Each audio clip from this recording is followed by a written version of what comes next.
I just got done doing the quality of life improvements I'd like to see in Reloaded Part 2 video. Just posted it like an hour ago. CompToUs puts out a developer's note.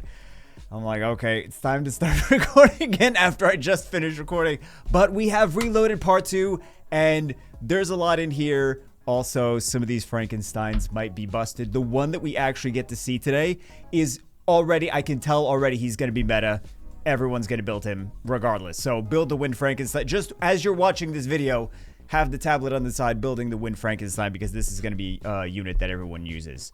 So, Summoner's War second major update. This is Reloaded Part 2. The Living Armor and Frankenstein look absolutely sick, especially the Frankenstein. This looks ridiculous. I am very excited. But the Living Armor looks like this could be like a transmog for the future. The Frankenstein is like a totally new monster. Speaking of new monsters, we have a brand new boss in the Dimension Hole, which we will take a look at in a second. So this is like a 13-minute long second major update dev video. They basically talk about the idea behind the new Dimension.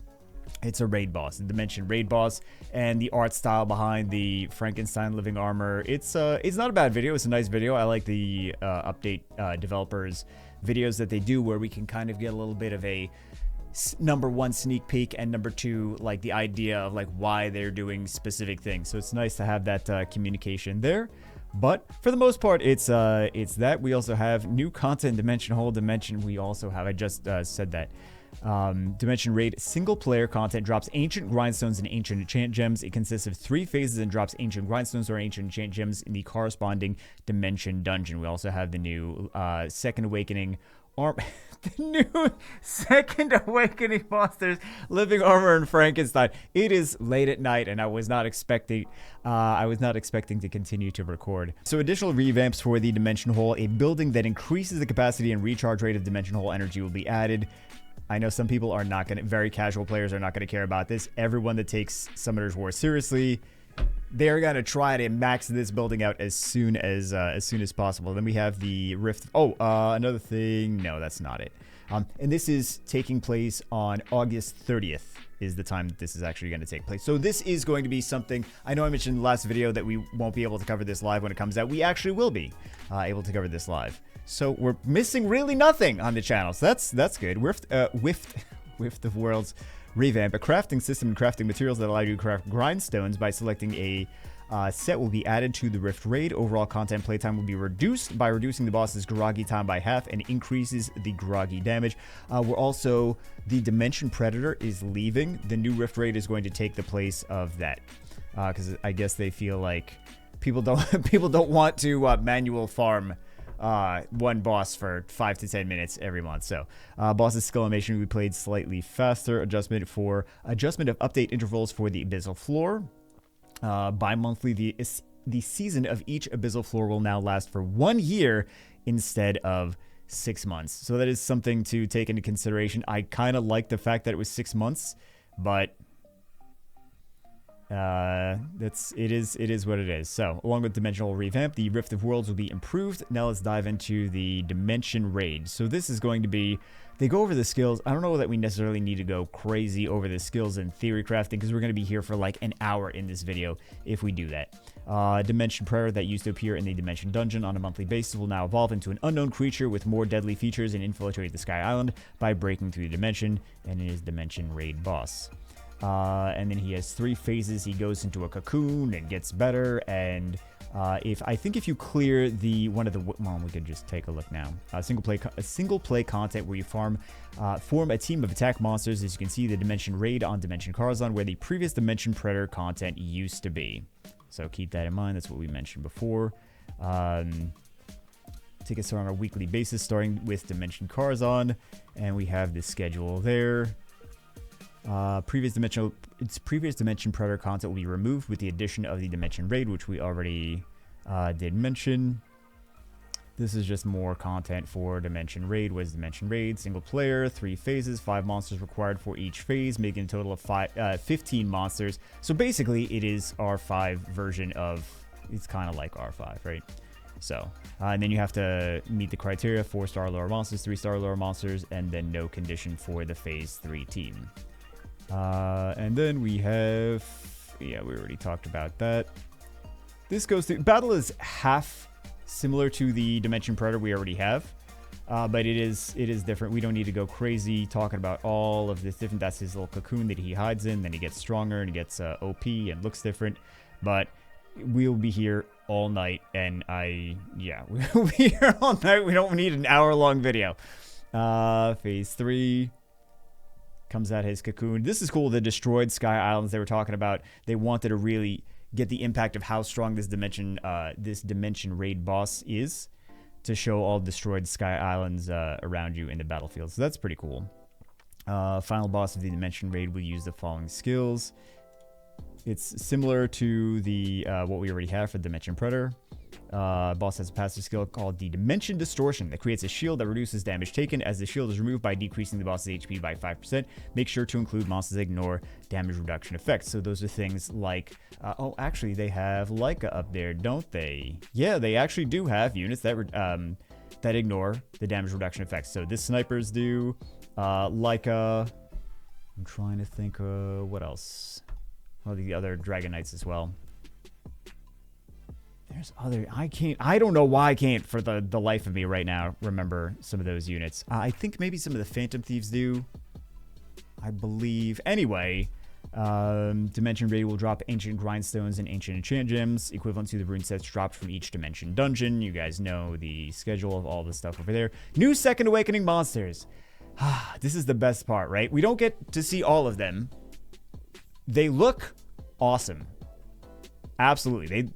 Didn't we show in the previous video where we were theory crafting the skills, like a picture of the Incredible Hulk at the beginning? It was kind of accurate, but I was trying to predict what I thought they were going to do with that. So it wasn't completely accurate because it was just a picture of one of the versions of the Incredible Hulk from Marvel.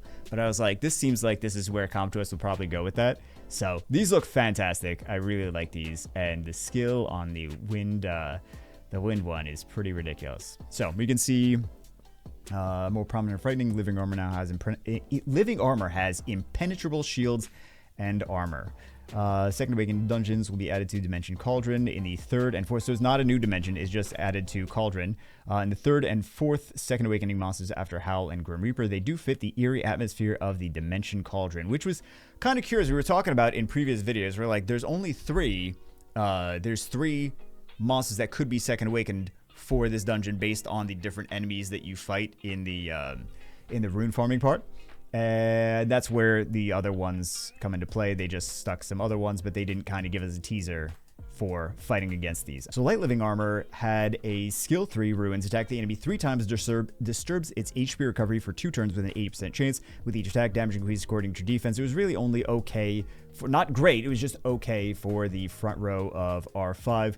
Not really any reason to use it aside from that, and it's not even the best unit for the front row of R5. Now it is going to, I'm not sure if this is a typo or not. If the enemy is under decrease reduction, I think that's supposed to say defense reduction effects after you attack the enemy on your turn. Attacks the enemy 3 more times to inflict damage, increases according to your defense, and disturbs their HP recovery. This is a passive, which is definitely nice. And then he's going to, of course, have the increased stats when he gets Second Awakened. This second skill is Irresistible. Now, it's a single target defense break. It's not crazy.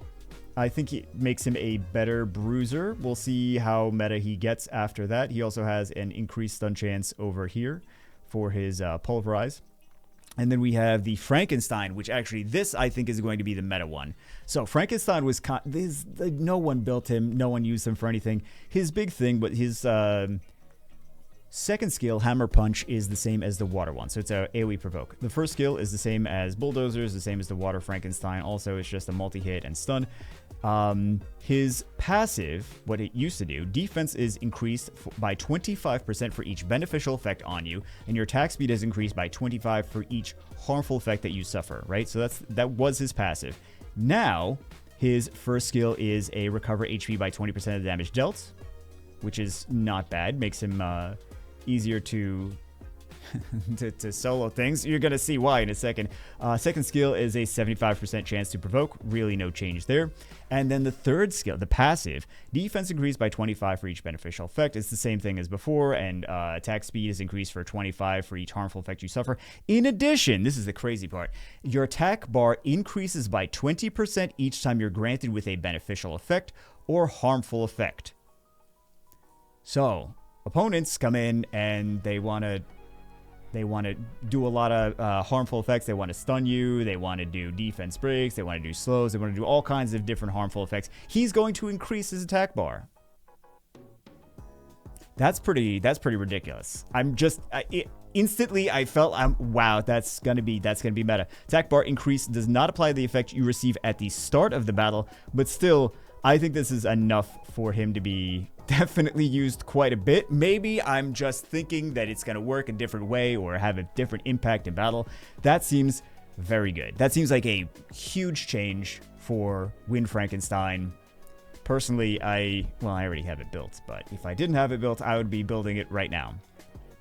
So yeah, this is very interesting to increase attack bar. It is kind of like a Susano, a little bit. He increases attack bar when he is, what are the exact conditions? I keep forgetting because it was changed. But yeah, it's kind of like Susano. It's kind of like the Water Lich. Those are already solid units. If you guys are not using them, if you guys are not familiar with them, also kind of similar to the Water Frankenstein as well. So I think he just joins the ranks of other units that are good against control teams. And then we have, what else? Dimension Hole improvements, monthly missions. Oh, I kind of glanced on this, guys. The whole monthly missions thing. Yeah, they put in all kinds of extra points in all of these different areas in the game. Monthly mission content where you can earn 1 monthly mission point per 1 dimension hole energy consumption and or via mission clear rewards. And then if you reach 500 points to claim all the mission rewards, you cannot claim additional. Okay, like I said, I glanced over it, but achieving things in the dimension hole and you get reward points. Pretty self-explanatory. And then you get all of these things if you get the reward points for the dimension hole. It's probably going to be garbage, but you know, it's nice. It's nice. So no complaints. Extra. It's just more things to make sure you always farm. This we mentioned earlier, building that increases maximum capacity of dimension hole energy. It's 30 extra max storage, and then it's also another 20 in the charging speed of dimension hole energy. It's fairly easy to obtain, and anyone that takes farming seriously, because this is the most valuable farming resource, so anyone that takes farming seriously is going to be trying to do this as fast as possible. We have the Dimension Predator content that we already mentioned. Dimension Predator is getting removed because he's now going to be the raid boss. Rift of Worlds additional improvements. Reduced playtime. This is something no one, I think, was expecting. Reduced playtime for Rift Dungeon.